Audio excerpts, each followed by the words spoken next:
Welcome into the Make the Money and Run podcast. Vasu, Vaddiparty, and Charlie O here. We're sponsored by the Britannia Arms of Cupertino and the Britannia Arms of Capitola.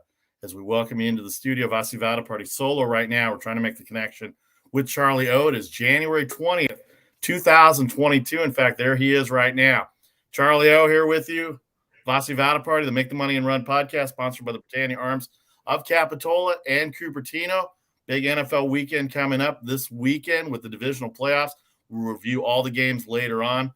But right now on this Thursday, the 20th, we're going to start off with some basketball. Don't forget our social media selections every day by 6 Eastern. You can check them out on Instagram and Twitter and Facebook.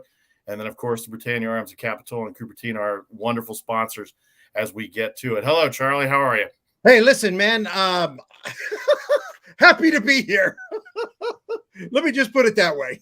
All right. Very nice. Okay. So later on, we're hoping to have Intern Nic join us about 40 minutes after the hour. Let's start off, obviously, the NFL playoffs this last weekend with Super Wildcard Weekend. We'll get to all that, the review of it, and we'll preview a little bit of the divisional playoffs. Don't forget a full Friday football show from 1 o'clock Eastern on tomorrow on Facebook, Twitter, and YouTube. Thanks to everybody on Facebook, YouTube, and Twitter for joining us as well, too. But we're going to start off with the NBA this week. We're about halfway through the year of the NBA. We don't get a chance to talk a lot of basketball. We will when football season ends, but on Thursdays, we like to spend a little time with the other sports. So the NBA, here we go. The Chicago Bulls still lead the East. They're missing Zach LaVine and Lonzo Ball. They're still in first. Miami Heat have moved into second after winning 7 out of 10. The Nets are in fourth place. Actually, I don't even know why that happened there. I put that there. The Nets are in fourth place now. They are behind Miami, and Milwaukee's in fourth, and the Nets are in third place right now in the standings. I pull up the standings right now. It is the Bucks, Miami, Brooklyn, Milwaukee, the top four in the East, Charlie. The Bulls have had a little struggle lately. They got waxed by Memphis on Monday night, but they had no guards. Zach LaVine's been out. Lonzo Ball's been out. They're relying a lot on DeMar DeRozan. Vucevic has been slumping a little bit. And sure enough, they're 28-15, still in first by percentage points over the Miami Heat. But the Miami Heat are 29-16. They have won 7 out of the last 10. They are 15-5 at home. They were struggling against the Trailblazers last night. They end up winning by 14. They end up covering the 9.5 that I had last night. So it ended up working out. The Brooklyn Nets, no Kevin Durant for 4 to 6 weeks. Don't forget Kyrie Irving, who's only playing the road games. So now it's back to James Harden like it was last year only. And who else on that team right now with all the injuries they have? And then the Milwaukee Bucks, who lost to Atlanta on Monday afternoon on Martin Luther King Day. They were a 6.5-point favorite at Atlanta. They had a big lead, and they ended up losing that in the third and fourth quarter. What do we make of the East right now, Charlie, as we get to the halfway point of the NBA? Well, I think we always thought the East was going to be tight, but I think we thought it was going to wind up being Brooklyn and Milwaukee when it all came down to it. You can't lose Kevin Durant and not have that impact you greatly. And only having Tyree on the road is also going to have a severe effect on the Nets. Now, do I feel confident for the Nets with having James Harden? I would feel confident having James Harden on any team in the NBA. But the question is, who's going to step up for them at home? Now, the one thing, Vasu, that I think is interesting, and man, here we go. I'm playing doctor on TV again.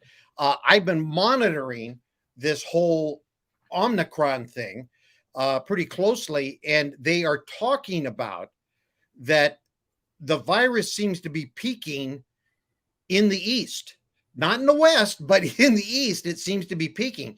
So there may be a window opening up where there may be a situation where that might be changing about the vaccination, and they might be able to go from vaccination to testing there that could change that situation for the Knicks. But, who knows? New York City has been one of the toughest on this virus. They've had some of the most restrictions and most severe restrictions of any place in the country. I understand that. I mean, you got a massive population in a small area, so I understand that. So who knows what that's going to do to the Nets? Can you do that with Kyrie as a part-time player on the road? I don't know.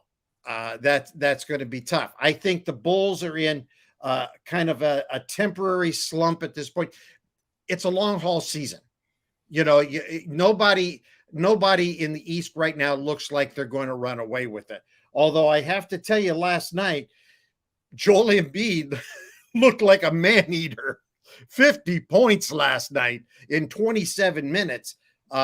He looks good. And I don't know what they're going to do there. It doesn't look like a Simmons trade is coming together yet, although you still have 21 days before the trade deadline, but they're going to do something to shore up that team. It may not involve Simmons, but they're going to do something to pack up that team with some more talent. So I think they're going to become greater players in that East as well. So it's going to be interesting. As I look at it, I think the Heat are going to continue to be there. I think right now, if you look at that top five, I think that's going to continue to be the top five. I think that Cleveland will still be there. Charlotte will probably be there. The Wizards, Celtics, Raptors. I think that Atlanta and New York could possibly slide in there, and then everybody else play for a draft spot. Because I don't see anybody else being competitive. Very interesting in the East right now. Everybody's played between 43 and 46 games for the most part. Bulls, Miami, Brooklyn, the top three. Milwaukee, still can't figure out Milwaukee. They look great on some nights, and then they look bad on other nights. The Atlanta game. Joel Embiid needs some help, obviously. 50 points last night. They're 26 and 18, which is not that far off from the one spot. So we're talking about the number 5 team here for Philadelphia. And how about those Cleveland Cavaliers? They lost to the Bulls last night, but the Bulls are the number 1 team. They were a 3-point favorite going in. That should have been the bet of the night last night with the Bulls getting points at home as the number 1 seed, 3-point underdogs at home to the Cavaliers, who are red hot, 27 and 19. The Hornets played well. They beat Boston last night. Washington struggled a little bit the other day. Boston lost last night, as we said. And then Toronto, they had a pretty good game plan against Miami a couple of nights ago, but Miami overtook them a little bit. Now, here's a good point when we're talking about with Kevin Durant being gone, Kyrie Irving being a road player only. The Nets are 12 and 11 at home. They're 16 and 5 on the road. They are 20 and 9 in the conference. It says more about the conference. But for the make the money and run purposes, they're 18 and 27 against the spread, 6 and 17 at home against the spread. So that tells you right there that they've got a little problem right there with no offense coming their way at home, and James Harden doing everything I can. I mean, Joe Harris is a good player and he can shoot the ball from distance, but this is not Kevin Durant. This is not Kyrie Irving. Even LaMarcus Aldridge on good days. Blake Griffin hasn't played a lot. They've got some roster issues that Steve Nash is going to have to figure out. Hopefully they'll turn it around for their sake. But that's very interesting to me, Charlie, as we look at it on the Make the Money and Run podcast. 28 and 16 overall, 12 and 11 at home, 16 and 5 on the road, 18 and 27 against the spread, 6 and 17 at home. If that number doesn't sit out there for the wagerers out there, then I don't know what will. 21 and 24 overs versus unders, 9 and 14 at home, but away they're 12 overs and 10 unders. So this is basically a road team right now. And Kyrie Irving and the Nets are going to come into our area in Oakland next week and Sacramento. He's going to be allowed to play even though California has restrictions. So it's a very interesting scenario here for the Brooklyn Nets as we go forward into the second half of the season. The All-Star break coming up in the second half of the year, Charlie. Well, and I think we'll know more about how severe the injury is to Kevin Durant based on what the Nets try to do before the trade deadline. And Vasu, one of the things that still just kind of my mind, I just heard the other day that it's like 22 games that the big three have played together since they've been together as a team. And that is just mind-boggling to me. I mean, what would that team be like if they all could play together? you got to say that it would be awesome, but they have not been able to stay on the floor together. I don't think anybody really. I mean, we all thought, well, that's going to be tough to keep them all three on the floor together, just because of the way things go in the NBA. But I don't think anybody saw this coming. I mean, if you'd have said, hey, by this point of them being together as a threesome, they'd have only played 22 games together. We'd have gone, oh, come on. If you'd have taken an over and under on that, you'd have gone, really? Come on. I'm not even getting involved in that. So it's pretty amazing. So we'll know more about how bad the injury is to KD, depending on what they do in the trade market before February 10th. East very bunched up, 15 losses for the Bulls at the 1 spot. The number 10 team, Toronto's at 500, 21-21, 6 games back in the loss column. Even the Knicks are 8 back in the 11th spot, 22-23. They had a tough loss to Minnesota the other night, and Atlanta 19-25. Indiana, Detroit, Orlando. Indiana came back last night on the Lakers too, and they have a win. They're going to play the Warriors tonight in Golden State after their win last night in Los Angeles. But 6 games separate the top 10 teams in the East. It's going to be very interesting as we move forward going on. Now let's move on to the West here. Vasu, Vaddiparty, Charlie O on the Make the Money and Run podcast, sponsored by the Britannia Arms of Capitola and Cupertino. Here are the Phoenix Suns and the Golden State Warriors. They are leading the way, 34-9 for Phoenix. Golden State had a little rough stretch where they lost 4 out of 5. They lost to Memphis. They got hammered by Milwaukee. They got beat by Minnesota. They demolished Chicago last Friday in a game that you probably thought they weren't going to win, and they end up beating the Bulls by 30. They're 32-12, so they're 3 back in the loss column of those red-hot Suns. Suns are 8-2. They've won 4 in a row going into this weekend. They're not playing tonight. Actually, they are playing tonight. They are playing Dallas. They're at Dallas tonight. They're 3-point favorite at Dallas. The Warriors are 5-5 in their last 10. 19-3 at home, 13-9 away. They got that 4 out of 5 losing streak that they had on the road, which they really got hammered on most of those games. And then they get the Detroit Pistons, had a 30-point lead on them, and were a 3-pointer away from not covering the 15.5 on Tuesday night. But it was the Detroit Pistons, and they were able to get the win, 32-12. And who's in the 3rd spot? Probably the hottest team in basketball right now. They're also 8 of their last 10. Ja Morant and the Memphis Grizzlies. I think a lot of the national folks got to see him on Monday on Martin Luther King Day with the celebration. 31-16, 4 back in the loss column. They played 47 games. The Warriors have only played 44. 17-9 at home, 14-7 on the road, 23-10 against this tough Western Conference that makes them 8-6 against the East. As again, they lost their last game that they played, but they're 8 out of the last 10.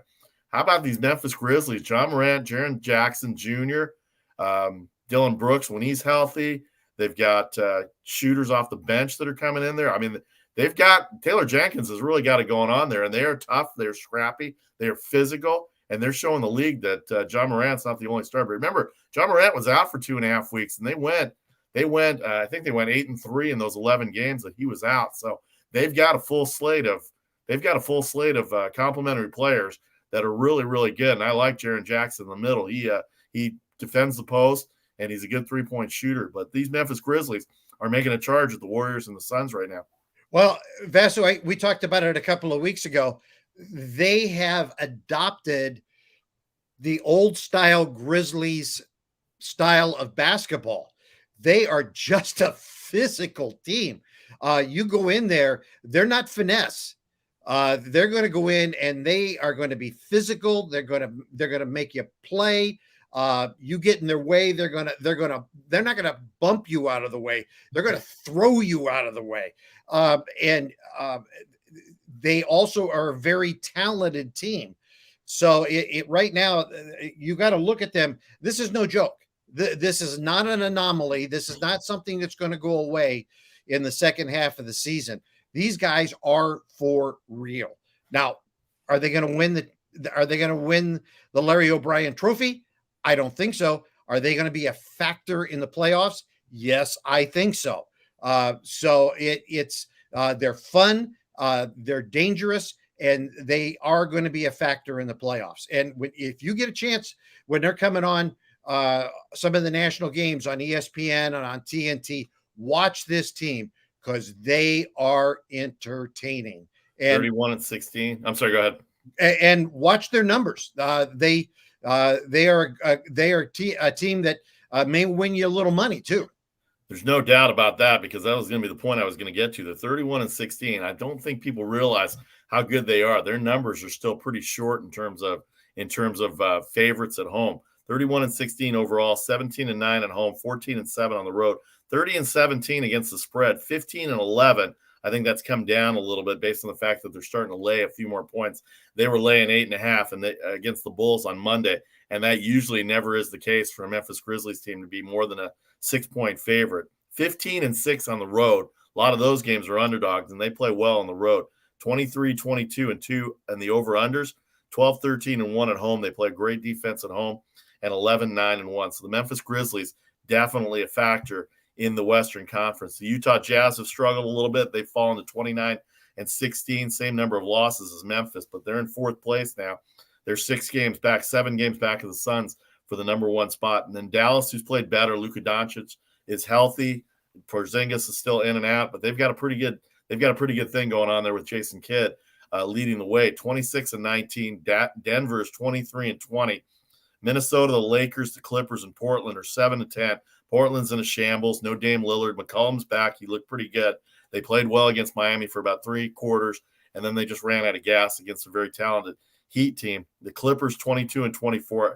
I think did they win last night against Denver? I can't remember if they won last night. No, Denver beat them. Denver ended up beating them. It was a shootout. I think it was 130-128 was the final in that game. Yeah, 130-128 in overtime, well over the 212 total that I had. The Pistons beat the Kings.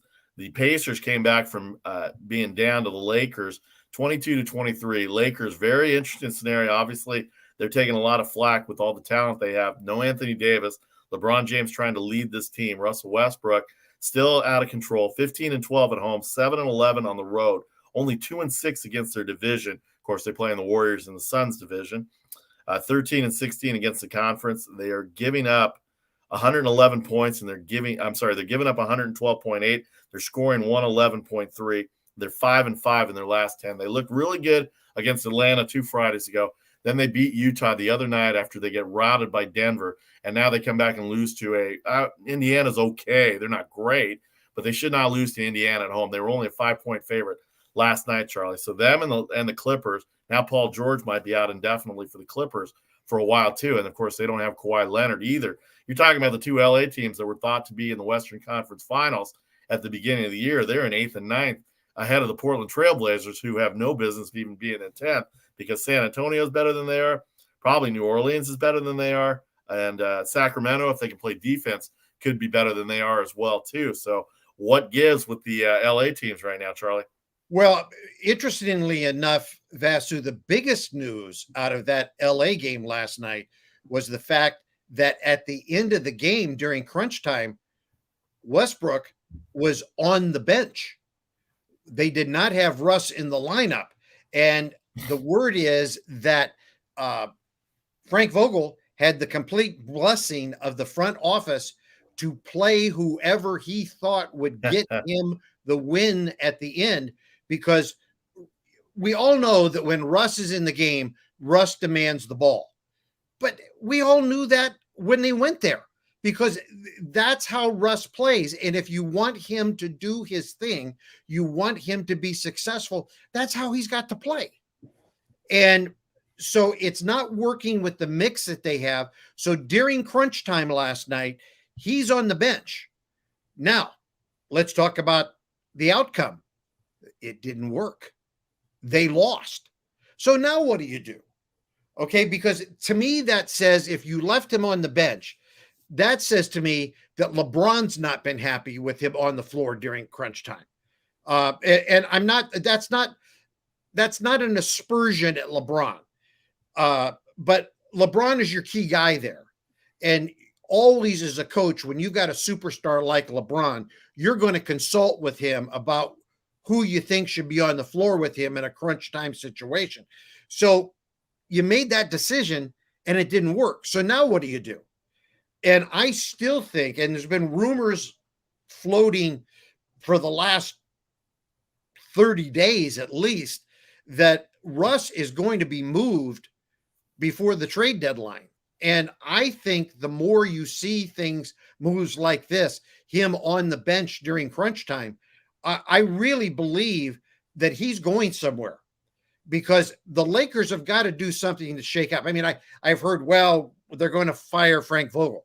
Well, what is firing Frank Vogel going to do? Frank's not on the floor. Yeah, they don't have Anthony Davis.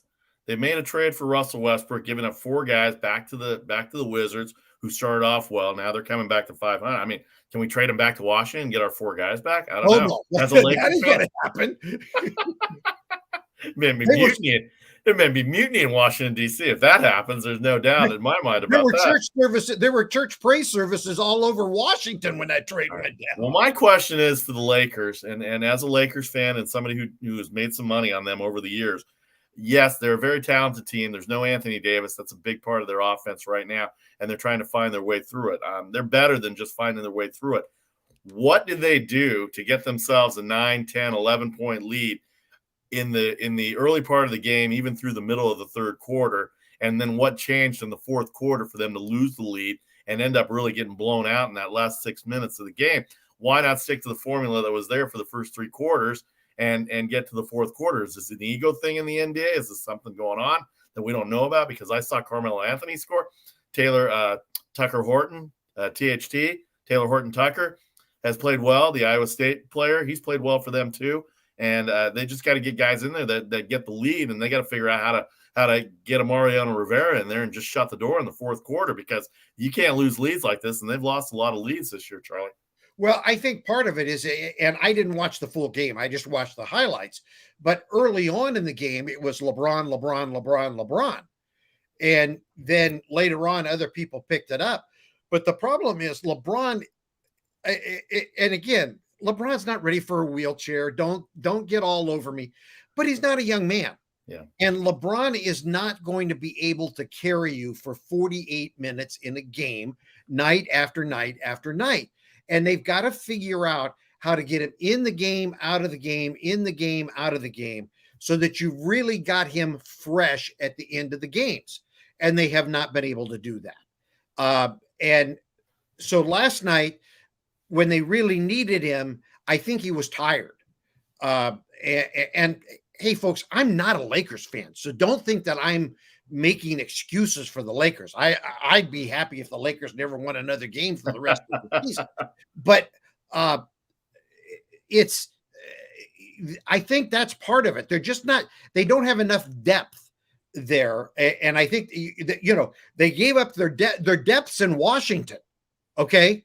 Their depth is playing for the Wizards.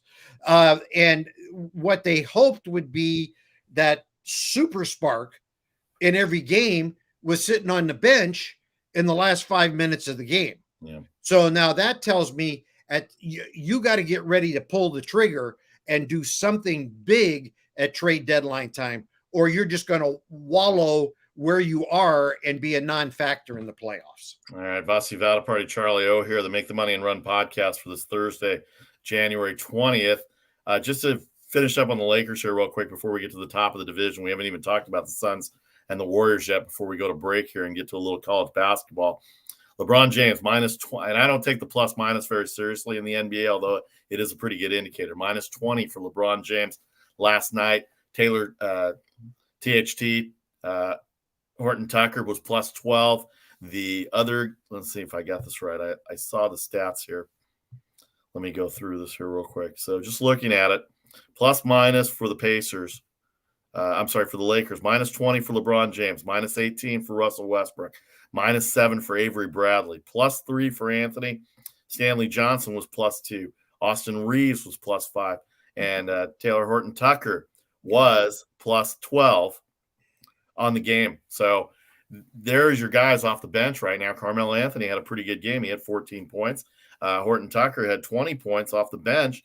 And yet I can understand why they took Russell Westbrook out. 5 of 17, 4 of 6 from threes, and he had 14 points, but -18. And you're not going to take LeBron James out. He had a triple-double last night, 12 rebounds. And 12 rebounds, 11 defensive, and 5 assists. But he did have 30 points last night, but he's rolling. And his 20th 30-point game of the season. For all of you who have said it's over for LeBron, sorry, it's not. 20th 30-point game of the season. All right, so let's hit the top of the conference here real quick. The Warriors and the Suns. The Suns are 34-9. Golden State 32-12. We said that. Warriors still trying to find their way, it seems like, even though they're 32-12. It's a very interesting scenario that the Warriors have. They have Indiana last night. We just talked about them beating the Lakers. They're an 11.5-point favorite tonight, 212 the total on TNT, 10 o'clock, 16-29 for the Pacers, 32-12. The Suns play the early game on TNT tonight. They're a 3-point favorite at a pretty smoking Dallas Mavericks team right now with Doncic back. Give me your take halfway through the year on the Suns and the Warriors. And don't, I mean, we already talked about Memphis a little bit, and I wouldn't count them out. But right now, it's still Suns and Warriors, the top two seeds in the Western Conference, Charlie. Well, the Suns have just picked up and continued on from what they did last season. They continue to do what they do, and they're doing it better. They're like a track team to me. They're like a relay team. Good relay track teams just get better. They learn how to pass that baton just a little better in every race. And that's what they're doing. They're just learning to play better and better and better on the floor. Now, tonight's game is going to be a little tough for them because Ayton's not going to be available. It's not health and safety protocols, thank goodness. But he's not going to be available tonight. So that'll be a detriment to them in this game. So factor that in when you're thinking about wagering on this game. And that's a definite. He's already been listed as out. But they're playing good basketball. They've just picked up and continued going on. For the Warriors, I think part of what's happening here is they just added Klay Thompson in now. That's the good news. And Thompson looks strong. I mean, God bless him. 2 years out, and he's come back and looks far better than I think anybody expected. A lot of people thought, no doubt, yeah. To look. But he's 2 years out. Yeah. And you've got guys on the floor that have never played with him. So they're still adjusting. They're still getting used to him. Clay's already talked about how much he likes playing with Wiggins, but he and Wiggins have never played together. So, what have they had? 4 games together, 5 games together. So that's not a lot. So they're still getting used to being out there and knowing where to cut and when to do what and when's the right time to pass and do all those kinds of things. So it's going to take them a little time to put together. And Vasu, there's still my guys in San Francisco. We have the broadcasting company that I work for. We have a sibling station in San Francisco, and we are the flagship station for the Warriors. And we still believe that the Warriors are going to make some moves before the trade deadline. Now, it's not going to be anything, you're not going to wake up and go, wow, but we still think there's going to be some things there that are going to, some moves that are going to be made to kind of shore it up, to help things out there with them. But, I think at this point with where they are, I think they're exceeding where they thought they would be. So I don't think they're unhappy at all to be in the number 2 spot in the conference and be, 2.5 behind Phoenix. I think if you'd have said to Steve Kerr, that's where you're going to be at this point in the season, he'd have said, hallelujah. Their first championship, they finished second in the Western Conference, ended up having to go on the road and taking care of all that. All right, last thing in the NBA before we get to it, just want to run these numbers down. We talked about Memphis being 31-16 against the spread numbers. Memphis is the only team with 30 wins against the number this year. The number 2 team, surprisingly to a lot of people, are the Cleveland Cavaliers at 29-15-2. Third are the Charlotte Hornets at 28-17. And as I scroll down the list here, some of these are skewed by the lines because a lot of teams are getting heavy lines. The Oklahoma City Thunder, for instance, are 28-15-1, but they're 14-30 because they're getting double digits. pretty much every night. And then 24-8, 27. Miami's a really good team. They're 27-18 against the spread. And I don't think I saw anybody with 26, but there were a couple of 25s.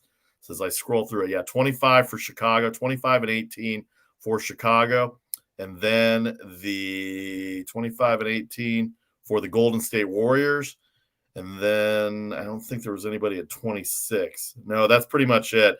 And then it starts to go down to 24 with teams like the Phoenix Suns and a couple other teams here that were there. But anyway, the bottom line is some of these teams that are good standings-wise are going to be laying more points than the teams that are getting a lot of points, such as the Oklahoma City Thunder, who are not very good, but they seem to find a way to cover at that 28-15. So keep an eye on that. That's a big number. And then, of course, in the NBA, overs and unders are very big as well. All right, when we come back in 30 seconds, we're going to slightly touch on college basketball before we hit the NFL. Intern Nick Robinson will join us in about 10 minutes as well, and we'll hit the NFL. Charlie's got to get out of here a little early today, so we're going to hit the NFL pretty hard. But when we come back in 30 seconds on the Make the Money and Run podcast, sponsored by the Britannia Arms of Capitola and Cupertino, we will hit college basketball. As this is a kind of a big weekend in college basketball. Teams starting to come back. So back in 30 on the Make the Money and Run podcast for Thursday, January 20th, 2022.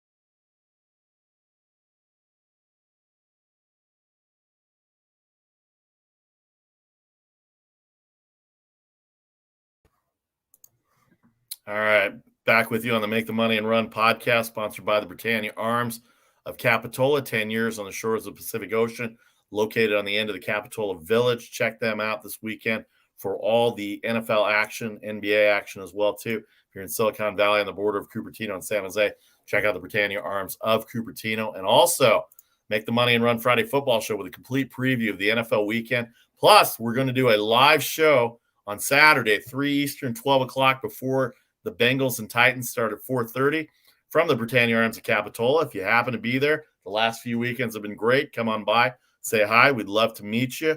It'll be great to see everybody. It'd be great to be at the Britannia Arms to watch football this weekend on Saturday, 3 o'clock Eastern, 12 o'clock, live on Facebook, live on Twitter, live on YouTube, or live in person if you want to come down to the Britannia Arms of Capitola. You're going to be free on Saturday, Charlie? If I come down at 12, can I make it back here by 4?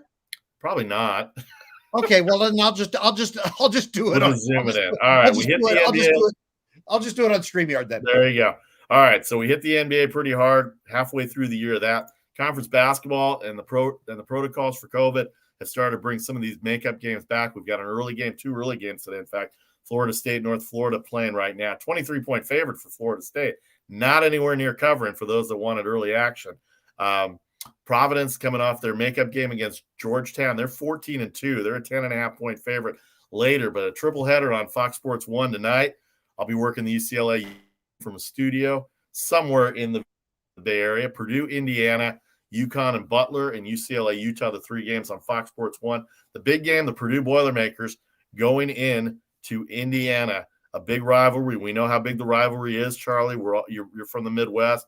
We watch Big Ten basketball. It's a huge game right now. The rankings are, as we said, the rankings, Purdue at 4, Indiana, I believe, is right there, too. They're number I don't think they have. They're not in the top 25, but they're a 4.5-point favorite. The reason I started with that game is because what a game they had with Illinois on Monday night on Martin Luther King Day, a double overtime game. Purdue has got it going on with their defense. Matt Painter may have his best defensive team, and they struggled at the end a little bit. Probably the overtime should not have happened. They should have won the game, missed free throws. But they are right there at number 4. Gonzaga, Auburn, Purdue, Baylor, the top 5. Arizona, number 3. And that Big Ten and Big 12 lead the way. 7 teams in each of those conference, possibly tournament bound. And then some of the games that we said today, Purdue, Indiana, Providence, Georgetown, a 10.5-point favorite for Providence. I like them a lot. USC, Colorado, that's a makeup game. Arizona, Stanford, a makeup game. UCLA, Utah, they're going to play tonight. Gonzaga, very underrated in the WCC. The San Francisco Dons are going to host Gonzaga. I think that game is in is in I don't know. I got to remember. It is in San Francisco. Okay, so I had that wrong. So USF hosts Gonzaga tonight. They are still a double-digit underdog. I'm pretty Now, sure. I just said that and let me go double check. No, I was right. They're in Seattle. They're in Spokane.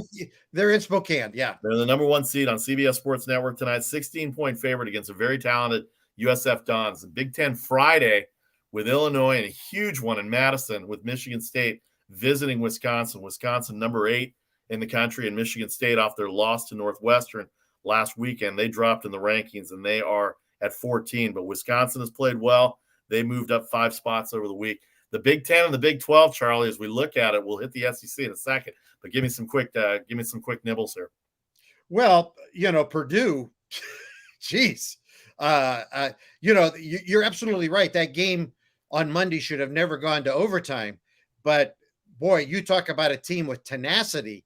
When it, would have been very easy for them to give up after it went to the second overtime, and instead they came back and took charge in that second overtime. And that told me a lot about who this team is.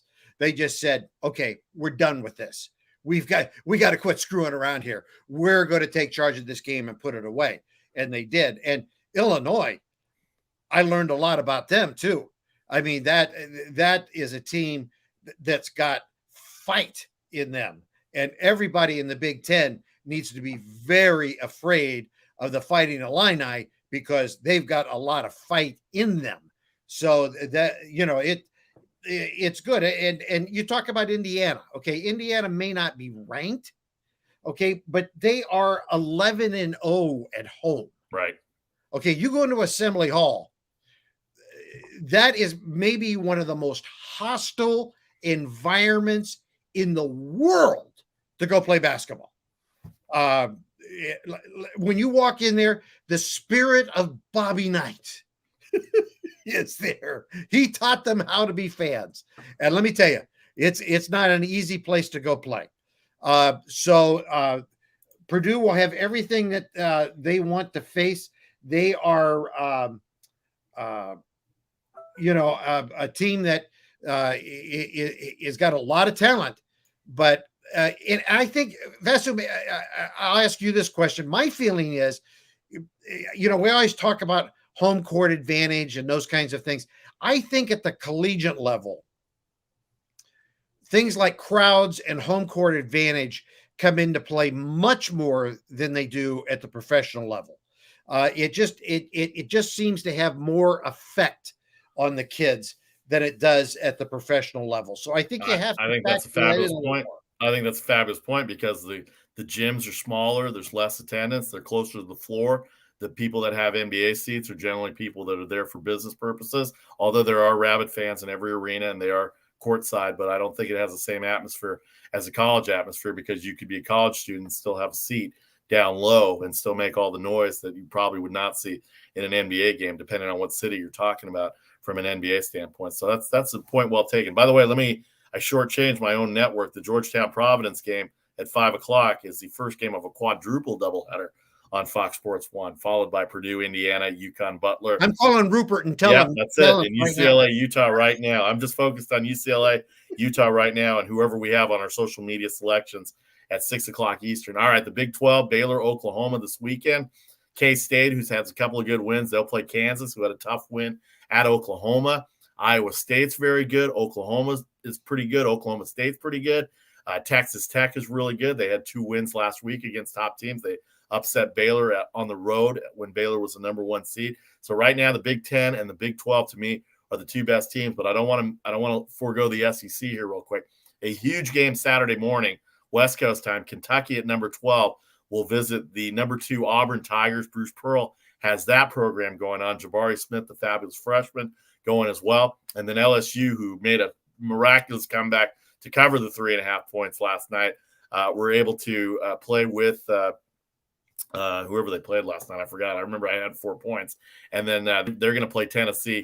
Was it Arkansas that played last night? They did play Arkansas last night. I believe they did. So a lot of college basketball. We'll hit all the college basketball as we get in. But when we come back in 30 seconds, intern Nick Robinson will join us. We will have a review of the NFL wildcard. We'll let Charlie go, and then on Friday we'll have our Friday football show. We'll let Charlie go in 10 minutes after we talk about the review of the game, and then after that we'll have the Friday football show with a full preview of divisional weekend. So back in 30 seconds with the Make the Money and Run podcast, sponsored by the Britannia Arms of Cupertino and Capitola.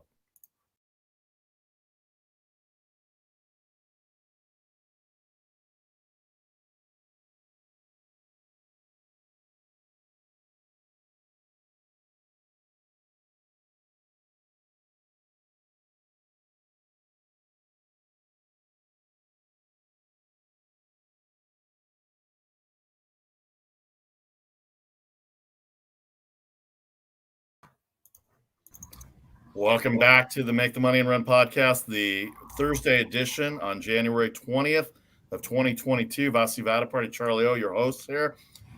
Intern Nick Robinson has joined us now as we hit the NFL. Hi, Nick. How are you? Great. How are we doing? Good. We just ran through a lot of the basketball, the NBA, and the NCAA. We'll get more into that as we get to it. But right now, the Suns and Warriors. Vasu, before we got to go any farther, I have to praise Nick. Okay, because Nick has changed the way that I have been wagering. I saw that. And Nick has been making me money. Nick got me to start working the prop bets. Okay. And I am in the positive because he's gotten me working prop bets. And yesterday I had my first perfect day in a long, long time. I won my NBA game. I won my college game, but the one that just blew me away that I was sitting here like this, I had Clarkson, and it was that he would score under 19 and a half. He scored 19. There you go. I was so thrilled. But Nick, you have made that so fun for me. And folks, if you haven't done the props, it is great. And if you read it close and you start watching it close, you can make a little cash there. So watch what he does. Watch his recommendations because they're good. Player props, a big part of the wagering these days. We're here every Thursdays and Fridays on Facebook, YouTube, and Twitter. Don't forget to check out our social media selections every day by 6 Eastern. All three of us generally have some picks, and Nick with the player props as well, too. Again, the Britannia Arms of Capitola and Cupertino. I'll be there Saturday in Capitola at 3 o'clock Eastern for a live show as the NFL divisional playoffs get going. All right, before we get to this weekend, which we'll have a full preview of tomorrow, we can't go any further without reviewing what happened last week. And the Bengals beat the Raiders 23-16. They advanced to take on the number 1 seed Tennessee Titans. Joe Burrow was okay. I thought he was okay, 240 yards, 2 touchdowns. But that defense, boy, did they pressure Derek Carr and that pass rush. And if they can somehow, with or without Derrick Henry in the backfield for Tennessee, if they can pressure Ryan Tannehill, he has been known to make some mistakes this year, and I can see that Cincinnati Bengals, Nick, maybe pulling off the upset there because they've got Jamar Chase, Mixon. If he runs well, Tennessee hasn't stopped the run all year. This is an interesting game. 3 sacks and an interception for the Bengals against Derek Carr. I mean, that Raiders kind of handed it to him on that first touchdown. But give me your quick thought on the Raiders and Bengals. Yeah, so I thought that was a really good game. It did end up coming close in the end, which was really unexpected, especially after the Bengals came out firing in the beginning of the first quarter. But Jamar Chase is just he's a different guy out there. He's like Justin Jefferson was last year, but it's this year, and he can create separation like anyone else. And he was just dominating the Raiders corners. And I think that can happen again this week with Tennessee, given that Tennessee was about 30th to ranked against the wide receiver in fantasy football. So Jamar Chase should be able to exploit them this weekend. Charlie, we'll move on to the Buffalo Bills here. By the way, remember, Charlie, everybody was complaining that Jamar Chase couldn't catch the ball in preseason. Exactly. I think he's kind of gotten over that hump right now, and I think he's probably the number 1 target. He is the number 1 target for the Cincinnati Bengals right now, and they better definitely have an eye on him as well because that's a very hot team going into Tennessee who had a week off. And we've seen these 1 seeds sometimes lose, and we'll talk about the Packers in a second. But let's talk about the Buffalo Bills, who we liked at the beginning of the year. They struggled in the middle of the year offensively. Their defense gave up a lot of points in the middle of the year, and they ended up in the 3 seed thanks to getting hot at the end and the win over New England in New England. The Bills smashed the Patriots 47-17. Josh Allen was the Josh Allen that we all thought he would be at the beginning of the year. 5 touchdowns. Devin Singletary rushed for 2 more touchdowns. They had 7 touchdowns. They ran for 174. Where did the running game come from? 174 yards, Charlie. And Dawson Knox has been one of the favorite receivers for Josh Allen. 2 touchdown catches, Charlie. Well, Vasu, I don't know where the running game came from, but that was the key to their success. I think that in today's football environment, and we all know that the passing game in the NFL is so important, but balance in the game, having the ability to run the ball, really opens up the passing game. It's still always going to be true, no matter how well you pass the ball. If you have the threat of the run, you're going to make your passing game more effective. And that's what they did. And man, I mean, poor Bill Belichick, I thought the man was going to cry. I looked over there and I said, man, somebody get that man a box of Kleenex. They were by halftime they'd given up. They came out early and just said, we're gonna put these guys down now, and that was effective, and it was the kind of game that they really needed to play, I think, because they needed that kind of confidence to move on into the divisional playoffs, to feel like they are the team that everybody predicted that they were going to be. And I think now they have that kind of confidence. They already beat Kansas City when Kansas City was struggling early in the year. That line has come down from -2.5 to 2. I even saw it at 1.5 for Kansas City being favorite. I think last week probably indicated that the Bills are ready for Kansas City again, and they certainly proved that on that Sunday night. So that'll be interesting. We'll get a full preview of them and the Chiefs tomorrow. Before we let Charlie go and take a break here, cannot go without letting him talk about the 49ers in that game against Dallas, the only underdog of the 6 games to win. San Francisco first half was great, 23-7 up. Jimmy G did not have any touchdowns. He did throw that 1 interception. Deebo Samuel, 72 rushing yards and 38 receiving yards. Elijah Mitchell looks like he's pretty healthy, 96 rushing yards. But what about the Dallas Cowboys on top of that? I mean, they didn't help themselves. 14 penalties. Dak Prescott looked out of sorts. The pass rush got to him a little bit. The secondary played great. 77 rush yards for the Cowboys. You cannot run on the 49ers right now, Charlie. And the fact that they came out and by the way, I was at somewhere watching the game. The biggest cheer came when the George Kittle fumble turned out not to be a fumble, and Jimmy was inaccurate, and it ended up being an incomplete pass. And it was probably the best incomplete pass that Jimmy has thrown all year, Charlie. Yeah. Well, 2 things, Vasu, that stood out to me in that game. One is Dallas was not prepared for that game. That was a team that was not prepared for their opponent. And I'm going to lay that right at the feet of the head coach. I don't like Jerry Jones. Never liked Jerry Jones. It dates all the way back to Jerry Jones fired Tom Landry, who I knew not well, but I knew Tom Landry. I had dinner with him a couple of times. I liked the man. I idolized the man. And the first thing he did was come in and fire the best coach in the history of the Dallas Cowboys. So I haven't liked him from the get-go. But I'll tell you what, the fact that McCarthy is still the head coach of the Dallas Cowboys makes me dislike Jerry Jones even more. I mean, what's wrong with him? That guy did not have that. And then come out and say, well, our team was a little nervous. What? Yeah. Come on. Fire the guy. That's awful. Now, the other thing that I want to say is 49ers fans, get a grip. Let me tell you what Jimmy G is going to do this weekend. Jimmy G is going to throw an interception. Okay? Don't get worried. He's going to throw an interception. You know why? Because right now, particularly with where his hand is and everything else, he can't throw a lot of passes to the sideline. He's throwing his passes, the majority of his passes, between the numbers. What does that mean? If I know that, the defense knows that. Okay. So, yes, they're going to pick one or two off. But if they can establish the running game and they can play the kind of defense that they played, they've got a great shot at winning that game. And it's going to be 16 degrees. That field is going to be slick. And if they can establish that running game, they've got a chance to stay in that game. Will they win? I don't know. The Packers are tough.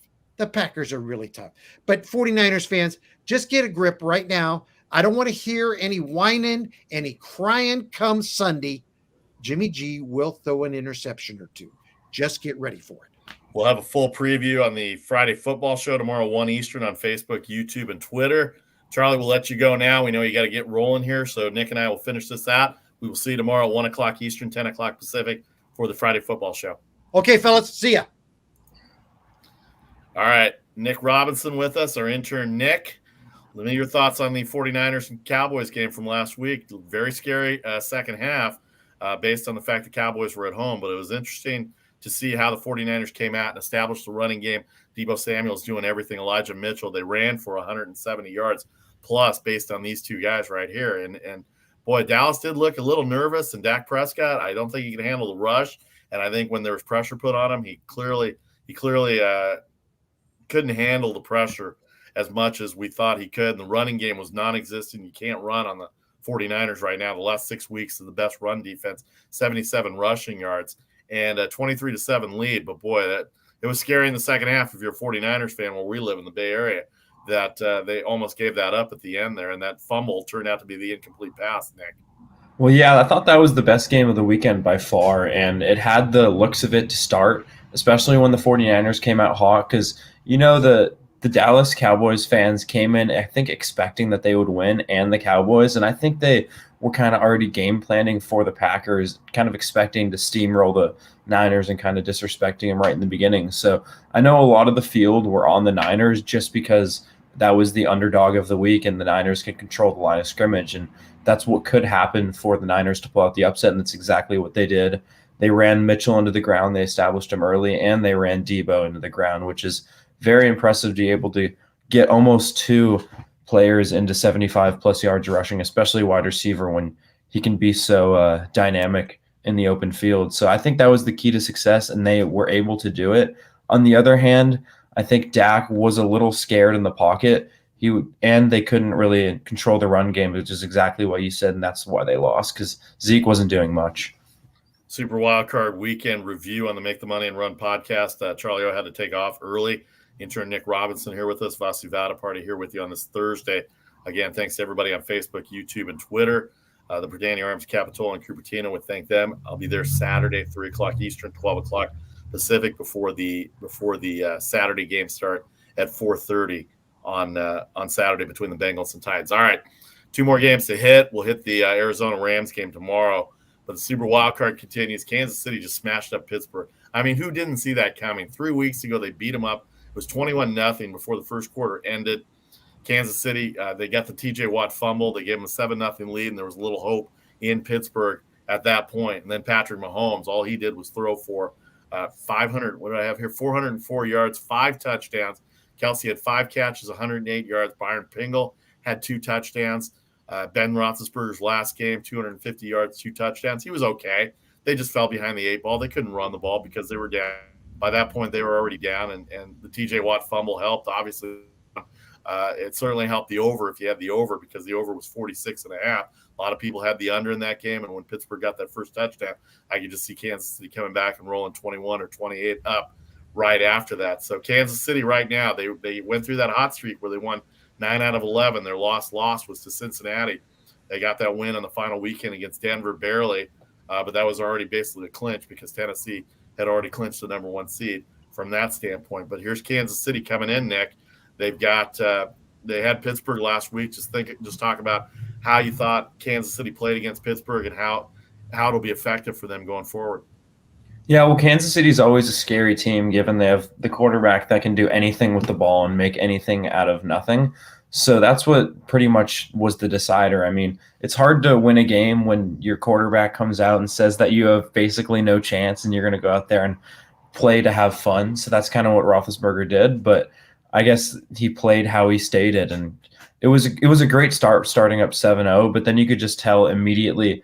I think the Chiefs scored like 28 points in like 10 minutes to start something like that. It was ridiculous. They just came out and steamrolled them really fast. And Kansas City, you can tell when they just want to unleash the ball. And they started on the ground game just to get Clyde going and Gore and Darrell and see how that's starting. Even Jerick McKinnon looked great. But then after a while, they were like, let's just pass this ball, and just shredded them with Kelsey and Pringle and Hill. It's just a scary offense. And it's going to be a great game this weekend, especially because we saw Diggs and all the Bills players kind of standing out there last year, taking it all in with the celebration. So they're going to have some fuel for the fire this weekend.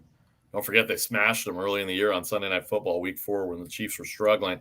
Josh Allen had himself a big game. By the way, Josh Allen, going back to that Patriots game, he finished second in rushing on Sunday on Saturday night with the Patriots. He had 66 rushing yards and 6 carries, along with the 5 touchdowns. All right, we move on here to Super Wildcard.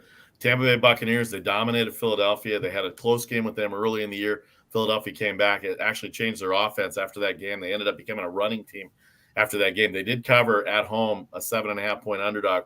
They lost 28-22 to Tampa Bay, but the Bucs dominated this game. They were up big. Brady had 2 touchdowns, 271 yards, kind of pedestrian. No Leonard Fournette, no Ronald Jones, and so they go with Keyshawn Vaughn and Giovanni Bernard. Mike Evans had a big game. He hadn't had a lot of big games the last few weeks, but 9 catches, 117 yards. Defense pressured Jalen Hurts. 2 interceptions they got out of him, including the one in the end zone when they had a chance to score. Edwards had that interception when Hurts threw too late.